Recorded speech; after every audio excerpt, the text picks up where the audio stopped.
Hello friends, myself Mr. Minala Patel working as a lecturer in Mechanical Engineering Department from Vallabhbhudi Polytechnic, Navsara. Today I will discuss about projection of line part 4. In previous lecture we have studied this problem. અહીંયા આગળ એ જ રકમ આપણને આપેલી છે પરંતુ અલગ રીતે આપેલી છે. તો ફિગર લાસ્ટ ટાઈમની આપણી સેમ આવશે પરંતુ કઈ રીતે ડ્રો કરવું એની અંદર થોડો ડિફરન્સ આવે છે કારણ કે અહીંયા આગળ ગિવન ડેટા આપણને થોડા અલગ આપેલા છે. હવે જો એ લાઈન ગિવન ડેટા કઈ રીતે આપેલા છે તો એ લાઈન કેપિટલ AB 80 mm લાંબી એ લાઈન છે. એ is inclined at 30 degree to the HP horizontal plane સાથે 30 ડિગ્રી નો એંગલ બનાવે છે. આ આપણો હોરિઝોન્ટલ પ્લેન છે, એક 80 mm લાંબી લાઈન છે એ 30 ડિગ્રી નો એંગલ બનાવે છે. એટલે 80 ડિગ્રી નો એંગલ એટલે એ આપણને સામેથી દેખાશે અને HP સાથે એંગલ બનાવે છે એટલે એને આપણે નામ આપીશું theta. Theta equal to 30 degree આપેલું છે. સાચી લંબાઈ AC છે એ આપેલું છે. HP સાથે 30 ડિગ્રી નો ખૂણો બનાવે છે. and its front view measures 56 mm અને એનો ફ્રન્ટ વ્યૂ માપતા 56 mm થાય છે. જો ખાલી આટલો એંગલ બનાવતો તો આ 80 mm જેટલી લંબાઈ અહીંયા દેખાય, પરંતુ એ થોડો VP સાથે પણ ખૂણો બનાવે છે જેથી આપણને ફ્રન્ટ વ્યૂ નાનો દેખાય છે અને એ લંબાઈ આપણને આપેલી છે 56 mm.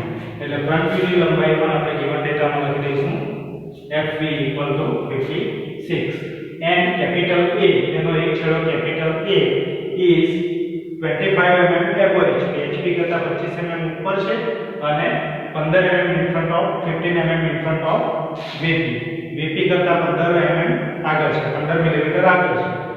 તો એના પ્રોજેક્શન ડ્રો કરો. અધર and B is in first quadrant, બીજો છેડો તો ફર્સ્ટ ક્વાડ્રન્ટમાં છે. તો અહીંયાથી A ની પોઝિશન આપણે પહેલા માર્ક કરીશું.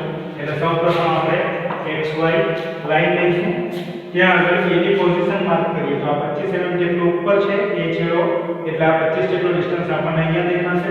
એટલે અહીંયા આગળથી હું એક લાઈન લઈશ એટલે આને નામ આપી દઈશું આપણે 25 અને એને નામ આપશું A ડેશ કારણ કે ફ્રન્ટ વ્યૂ છે, ફ્રન્ટ વ્યૂમાં દેખાય છે એટલે A ડેશ. અને 15 mm આગળ છે, 25 mm ઉપર અને 15 mm આગળ છે. તો આગળ છે VP કરતા 15 mm આગળ છે તો એ ડિસ્ટન્સ આપણને અહીંયા દેખાશે પણ આ પ્લેનને આપણે ફેરવીએ છીએ ટોપ વ્યૂ જોતી વખતે એટલે આ 15 જેટલો ડિસ્ટન્સ નીચે જશે. એટલે 15 અહીંયા આગળ નીચેના ભાગમાં આવશે, ત્યાં આગળ આપણે નામ આપી દઈશું A કારણ કે એ ટોપ વ્યૂ છે એટલે ટોપ વ્યૂમાં ડેશ આવતી નથી. બાજુમાં ડાયમેન્શન આપણે માર્ક કરી દઈશું, એ થશે આપણું 50. બરાબર, પોઈન્ટની પોઝિશન માર્ક થઈ જાય એટલે લાસ્ટ પ્રોબ્લેમમાં આપણે જોઈ ગયા એ જ રીતે અહીંયાથી સીધા પ્રોજેક્શન જમણી બાજુએ ખેંચી લો. બરાબર, પછી બીજું શું આપેલું છે ગિવન ડેટામાં આપણને EL 80 આપેલું છે અને θ 30 ડિગ્રી આપેલું છે. આ ફિગરને આપણે અત્યારે રફ ફિગર તરીકે કન્સિડર કરીએ. આ ફિગર તમારે માઇન્ડમાં રાખવાની છે. આ ફિગર આખી કમ્પ્લીટ થવી જોઈએ. હવે આની અંદર EL 80 આપેલું છે એટલે કે આ ટ્રુ લાઈન આપેલી છે. ટ્રુ લાઈન એક ઉપરની તરફ આવે એક નીચેની તરફ આવે. આ લંબાઈ આપણને 80 આપેલી છે અને બીજું θ એટલે 30 ડિગ્રી આપેલો છે. ટ્રુ લાઈનનો એંગલ પણ આપેલો છે એટલે 30 ડિગ્રી પર આપણે લાઈન ડ્રો કરી શકીએ. તો આ રીતનું સેટ સ્ક્વેર લઈશ, અહીંયા આ ખૂણો 30 નો છે એટલે 30 ડિગ્રીની લાઈન બતાવીશ. 30 ડિગ્રી એટલે અહીંયા આગળ લખી દઈશ θ. આ આપણે θ 30 લીધું છે. અહીંયાથી 80 mm જેટલું લઈને હું ચાપ મારીશ એટલે કે 80 mm જેટલી લાંબી લાઈન લઈશ. આટલી લાઈન હું ડાર્ક કરી દઈશ. બરાબર, ચાલો આટલી વસ્તુ આપેલી છે. આટલી બે વસ્તુ પરથી કઈ કઈ વસ્તુ થઈ શકે છે એટલું આપણે પહેલા સોલ્વ કરી નાખીએ. તો જો આ લાઈન આપણી આવી ગઈ છે, જે આવી જાય છે એને હું કેન્સલ કરતો જાઉં છું. આ લાઈન આપણી ડ્રો થઈ ગઈ. બરાબર, પછી આ એંગલ આપણો ડ્રો થઈ ગયો, આ બે વસ્તુ ડ્રો થઈ ગઈ. હવે શું ડ્રો કરી શકાય એવું છે, આટલી 80 mm જેટલી લાંબી લાઈન થઈ ગઈ. આટલો ભાગ નહીં હોય તો હું ભૂસી નાખું, રફ કરી નાખું. હવે અહીંયાથી લાઈન અહીંયા સુધી છે. બરાબર, અહીંયાથી અહીંયા સુધી સીધી લાઈન આપણાથી લેવાશે તો એ લાઈન હું આની અંદર ડ્રો કરીશ. આ લાઈન અહીંયાથી સ્ટાર્ટ થાય છે, ટ્રુ લાઈન અહીંયાથી સ્ટાર્ટ થાય છે એટલે એનું પ્રોજેક્શન નહીં પણ એના સિવાયનું જે બીજું પ્રોજેક્શન છે ત્યાં સુધી લાઈનને લંબાવીશ. એટલે આ લાઈન અહીંયા સુધી લંબાશે. હજુ કંઈ થાય એવું છે તો આપણે જોઈએ. તો અહીંયાથી આપણે પરિકર મૂકીને અહીંયા પેન્સિલ મૂકેલી હતી અને આટલો ચાપ ડ્રો કર્યો હતો. તો એટલો ચાપ આપણે આની અંદર પણ ડ્રો કરીશું. એટલે અહીંયા આગળ પરિકર મૂકીશું, અહીંયા આગળ પેન્સિલ મૂકીશું અને આ રીતે ચાપ ડ્રો કરી દઈશું. એટલે આ ચાપ પણ આવી ગયો, એ પણ કેન્સલ કરી નાખો. આને આપણે રફ ફિગર તરીકે કન્સિડર કરીએ છીએ. બરાબર છે? આ ફિગર તમારે યાદ રાખવાની છે. ઓકે, આટલું આપણું થઈ ગયું. હજુ કંઈ થાય એવું છે તો બીજું કંઈ થાય એવું નથી. તો હવે બીજું શું આપેલું છે? ફ્રન્ટ વ્યૂ આપેલું છે, 56 આપેલું છે. તો આપણે જોઈએ ફ્રન્ટ વ્યૂ ક્યાં છે? અહીંયા આગળ છે. આ 56 ની લંબાઈ છે એમાં આપણને આપેલી છે. પણ હવે એ 56 કેટલા ડિગ્રી પર આપેલું છે? આલ્ફા એંગલ જે છે તે આ છે. એ એંગલ આપેલો હોય તો આપણે એટલા એંગલ લઈને ફ્રન્ટ વ્યૂ ડ્રો કરી શકીએ. પરંતુ અહીંયા આગળ આપણને આલ્ફા પણ આપેલો નથી. એટલે ફ્રન્ટ વ્યૂ અહીંયાથી 56 છે, આ 56 છે, આ 56 છે કે આ 56 છે આપણને ખ્યાલ આવશે નહીં. કેટલા ડિગ્રી પર છે એ આપેલું નથી. પણ આપણે શું લઈ શકીએ કે અહીંયાથી આ જો 56 હોય તો અહીંયાથી કોઈ પણ જગ્યાએ લાઈન ડ્રો કરો, આ ચાપ છે તો એ 56 જ થશે. એટલે અહીંયાથી આ લંબાઈમાં આપણે કેટલી થશે? 56. આ 56 છે તો આમ આપણે ચાપ મારેલો ત્યારે આપણો 56 આવ્યો. એટલે આ જો 56 હોય તો આ ડિસ્ટન્સ પણ કેટલો થશે? 56 થશે. એટલે હું આ રીતે લઈશ, અહીંયાથી 56 માર્ક કરી દઈશ. અહીંયાથી સ્કેલથી માપીને 56 પર એક પોઈન્ટને માર્ક કરી દઈશ. પછી શું કરીશ કે હવે અહીંયાથી આ ચાપ મરાશે, આ ચાપ જે છે એ ચાપ મરાશે. એટલે અહીંયા આગળ પરિકર મૂકીશ, અહીંયા 56 જેટલા ડિસ્ટન્સ પર પેન્સિલ મૂકીશ આ રીતે, અને પછી અહીંયાથી એક ચાપને આ રીતે બતાવી દઈશ. બરાબર છે? ઓકે, હવે શું થાય એવું છે તો આ ચાપનો નાખો આવી ગયો. હવે અહીંયા તમે જુઓ તો આ લાઈન આવી ગઈ, આ લાઈન આવી ગઈ, આ બે લાઈન આપી આવી ગઈ. અહીંયાથી બીજી આડી લાઈન પાસ થઈ છે તો એ આડી લાઈન કાઢી છે તો એ આડી લાઈન હું બતાવી દઉં આ રીતે. તો આ લાઈન પણ આપણી ડ્રો થઈ જશે. અહીંયા આગળ જે પોઈન્ટ ટચ થાય છે ત્યાં આગળ આપણે નામ આપેલું છે B1 ડેશ. આ ચાપ અને આડી લાઈન જ્યાં ટચ થાય છે ત્યાં નામ આપેલું છે B ડેશ. એટલે અહીંયા પણ હું નામ આપી દઈશ B ડેશ. અહીંયા સુધી થઈ ગઈ. હવે બીજું શું થાય છે તો આ પોઈન્ટ આગળ શું આવે છે? આડી લાઈન આવે છે, ચાપ આવે છે અને આ પોઈન્ટ પરથી લાઈન આવે છે. તો આ લાઈન આપણાથી ડ્રો થશે. તો એ લાઈનને હું અહીંયાથી આ રીતે જોઈન્ટ કરી દઈશ. એ ત્યાં આગળ આપણે લખેલું છે ફ્રન્ટ વ્યૂ, એટલે અહીંયા પણ લખી દઈશ ફ્રન્ટ વ્યૂ FV. બરાબર? અને અંદરની જે લાઈન હતી આપણી એ સાચી લંબાઈ છે TL. TL નો HT સાથેનો ખૂણો થીટા અને ફ્રન્ટ વ્યૂ નો એંગલ એટલે એ કહેવાશે આલ્ફા. એટલે આ એંગલને હું આલ્ફા વડે દર્શાવી દઈશ. એ રીતે અહીંયા દર્શાવેલું છે. બરાબર છે? આટલો ભાગ આપણો કમ્પ્લીટ થયો. હવે શું થાય એવું છે આની અંદર તો અહીંયા આ લાઈન અહીંયાથી સીધી છે, એ સીધી લાઈન આપણે ડ્રો કરી શકીએ. તો અહીંયાથી હું સીધી લાઈન દોરીશ આ રીતે. બરાબર? એટલે આ લાઈન છે એ પણ આપણી ડ્રો થઈ ગઈ છે. બરાબર? ચાલો આટલું વર્ક આટલા ડેટા પરથી આપણે કરી શકીએ. હવે શું કરી શકીએ? હવે અહીંયા આગળ આપણે આને જોઈન્ટ કરવાની છે, આને જોઈન્ટ કરવાની છે, પણ આને તો ટોપ વ્યૂને કોઈ જગ્યાએ ક્યાં જોઈન્ટ કરવું એ ખ્યાલ આવશે નહીં. એટલે એના માટે પહેલા આપણે શું કન્સિડર કરવું પડે કે આટલા ડેટામાંથી જ આપણને કોઈ હિન્ટ મળવી જોઈએ. તો અહીંયા આપણે એક ટ્રુ લેન્થ ડ્રો કરેલી છે. હવે બીજી ટ્રુ લેન્થ આપણી નીચે આવે છે. બરાબર છે? એક ઉપર આવશે, એક નીચે આવશે. હવે ઉપરની ટ્રુ લેન્થની લંબાઈ 80 છે તો નીચેની ટ્રુ લેન્થની લંબાઈ પણ કેટલી આવશે? 80. સાચી લંબાઈ છે એ 80 જ રહેશે. તો એ 80 જેટલી લંબાઈ આપણે ક્યાં ટચ થાય છે? અહીંયા જો, અહીંયાથી આ ટ્રુ લેન્થ છે એ ક્યાં ટચ થાય છે? આમાંથી જે લાઈન આવેલી છે, આ ચાપવાળા ભાગમાંથી જે લાઈન આવેલી છે ત્યાં આગળ એ ટચ થાય છે. એટલે આપણે એને જોઈન્ટ કરીશું. અહીંયા જો, આ ચાપવાળા ભાગમાંથી ચાપ આપણો અહીંયા સુધી હતો ખાલી. પછી અહીંયાથી આ સ્ટ્રેટ લાઈન હતી. તો સ્ટ્રેટ લાઈન વાળા ભાગ પર કોઈક જગ્યાએ 80 ટચ થશે. એટલે આપણે શું કરીશું? 80 જેટલું માપ લઈશું. અહીંયાથી 80 જેટલું માપ લઈશું. 80 જેટલું માપ લઈશું, સ્કેલથી માપીશું અને એટલું માપ લઈને અહીંયા આગળ ચાપ મારીશું. શાના પર? ઊભી લાઈન પર. બરાબર છે? એટલે અહીંયાથી આપણે આ રીતે લાઈન ડ્રો કરીશું.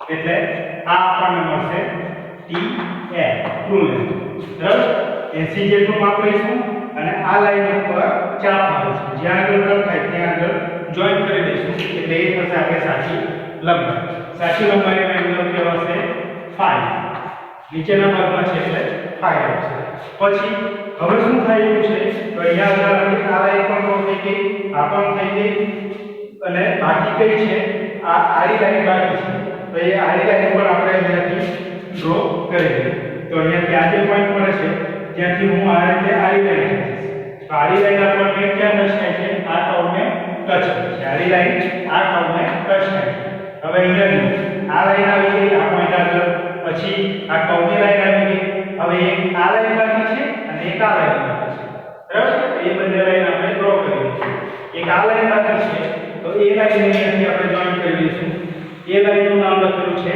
ટોપ વ્યૂ એટલે TB ટોપ વ્યૂ માં એંગલ લખેલો છે બીટા એટલે અહીંયા આગળ આપણે લખી દઈશું બીટા બરાબર અને બીજી કઈ લાઈન છે આ યલો ચોકથી બતાવી છે તો એ લાઈનને પણ આપણે આ રીતે પાસ કરાવીશું તો એ લાઈન એક્ઝેક્ટલી અહીંયા ટચ થશે બરાબર જો આ લાઈન સીધી હોય તો પ્રોબ્લેમ સાચો જો ત્રાસી હશે તો પ્રોબ્લેમમાં એરર છે એમ આપણે કહી શકીએ અને તમે આ રીતે ચેક કરી શકો એક સેટ સ્ક્વેરને આ પોઝિશનમાં મૂકો આ લાઈન સાથે નીચે બીજું સપોર્ટમાં મૂકો અને આ સેટ સ્ક્વેરને આના પર સ્લાઇડ કરતા રહો અને અહીંયા જો એકદમ સ્ટ્રેટ મળે એટલે આ બંને લાઈન જો સ્ટ્રેટ મળે તો પ્રોબ્લેમ આપણો સાચો કહેવાશે બરાબર આટલું થઈ ગયું પછી ટોટલ તમારે 4 લાઈન ડાર્ક કરી દેવાની છે એક આ ટ્રુ લેન્થ અહીંયા ઉપર છે એક નીચેના ભાગમાં છે પછી આ ફ્રન્ટ વ્યૂની લાઈન અને ટોપ વ્યૂની લાઈન આટલી 4 લાઈન ડાર્ક કરી દેવાની છે અને એ સિવાય એક આને ડાર્ક કરી દો ફ્રન્ટ વ્યૂ અને ટોપ વ્યૂને જોઈન્ટ કરતી રેખા તો આટલી ટોટલ 5 લાઈન ડાર્ક કરી ગિવન ડેટામાં જે વસ્તુ આપી છે તે તો આપણે એક બાજુએ લખી છે નીચેના ભાગમાં આન્સર્સ લખો તો આન્સર્સમાં આપણે માંગીએ તો આપણને થીટા તો આપેલો છે આલ્ફા નથી આપેલો તો આલ્ફા આપણે માપી લઈશું કોણ માપકની મદદથી તો અહીંયા આગળ આ રીતે આપણે કોણ માપકને રાખીશું અને આલ્ફા માપી લઈશું તો આલ્ફા માપતા આપણો આવશે 45 ડિગ્રી એટલે 45 ડિગ્રી અહીંયા લખી દઈશું એ જ રીતે હવે નીચે માપીશ phi થીટા તો આપેલો છે phi બાકી છે તો phi ને અહીંયા આગળ માપી લઈશું આ રીતે તો phi જેટલો આવે છે એ આપણે લખી લઈશું 45 ડિગ્રી બરાબર છે અહીંયાથી આપણે માપીશું એટલે 10 20 30 40 અને 45 બરાબર 45 ડિગ્રી હવે ફ્રન્ટ વ્યૂ 4 એંગલ આવશે આપણા એક ટ્રુ લેન્થ આવશે અને એક ફ્રન્ટ વ્યૂ અને એક ટોપ વ્યૂ આવશે જે વસ્તુ નહીં આપી હોય તે નીચે આન્સર્સમાં લખી દેવાની રહેશે હવે ફ્રન્ટ વ્યૂ આપણે માપીશું તો ફ્રન્ટ વ્યૂની લંબાઈ આ રીતે અહીંયાથી માપી લેવાની રહેશે બરાબર તો એ આપણે 56 થાય છે તો એ આન્સરમાં આપણે લખી દઈશું 56 અને ટોપ વ્યૂની લંબાઈ અહીંયાથી મેઝર કરવાની રહેશે નીચેની લાઈન ત્રાસી જે છે તે તો એ ટોપ વ્યૂ આપણે માપતા આવશે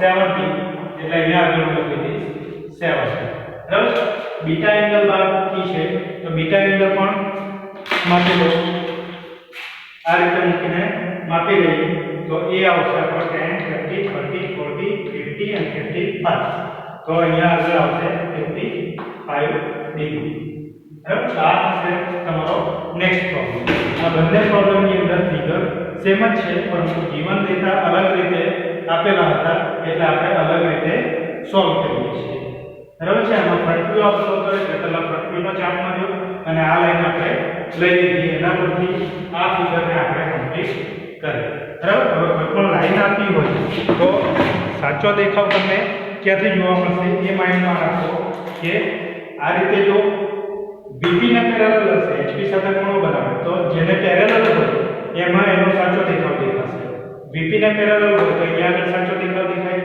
જો HP ને પેરેલલ હોય એટલે કે VP સાથે ખૂણો બનાવે અને HP ને પેરેલલ હોય તો HP માં સાચો દેખાવ આપણને દેખાય પરંતુ જો લાઈન બંને પ્લેન સાથે એંગલ બનાવતી હોય તો સાચો દેખાવ સામેથી પણ નહીં દેખાય અને ઉપરથી પણ નહીં દેખાય આપણે સાચો દેખાવ મેળવવા માટે શું કરવું પડે તો કોઈ પણ એક પ્લેનને પેરેલલ કરવું પડે બરાબર તો આ લાઈનને મારે આ રીતે નમાવવી પડે અને અહીંયાથી આ બધું ડિસ્ટન્સ સેમ છે HP સાથે પેરેલલ કરીશ ત્યારે એ ભાગ મને અહીંયા દેખાશે ટોપ વ્યૂ અને એ ભાગ ક્યાં દેખાશે નીચે દેખાશે ટ્રુ લેન્થ સાચી નીચે દેખાશે એટલે એની અંદર આપણે શું કરીશું આ HP છે તો અહીંયા આગળ આપણો VP સાથેનો એંગલ બરાબર એટલે ઉપરથી જોતા દેખાવ એટલે ટોપ વ્યૂ એને હું આ રીતે નમાવીશ બરાબર પછી એ એંગલ આપણને ક્યાં જોવા મળશે નીચેના ભાગમાં જોવા મળશે એટલે અહીંયાથી આ જે છે એ ભાગનો ચાપ બતાવીશ એને નીચે ખેંચીશ એટલે નીચેના ભાગમાં આપણને ટ્રુ લેન્થ જોવા મળશે પછી ઉપરના ભાગમાં મારે ટ્રુ લેન્થ જોવી હોય તો મારે આને શું કરવું પડશે આ રીતે પેરેલલ કરવું પડશે આની સાથે બરાબર છે એટલે ઉપરનો જે દેખાવ છે ટોપ વ્યૂ તેને આ રીતે પેરેલલ મારે કરવો પડશે તો આ જે ટોપ વ્યૂ છે તેને હું પેરેલલ કરીશ બરાબર ચાપ નાખી દઈશ અને પછી એ ભાગને ઉપર ખેંચીશ અને અહીંયાથી લાઈન જોઈન્ટ કરીશ તો એ આપણને ટ્રુ લેન્થ જોવા મળશે બરાબર છે ઓકે થેન્ક યુ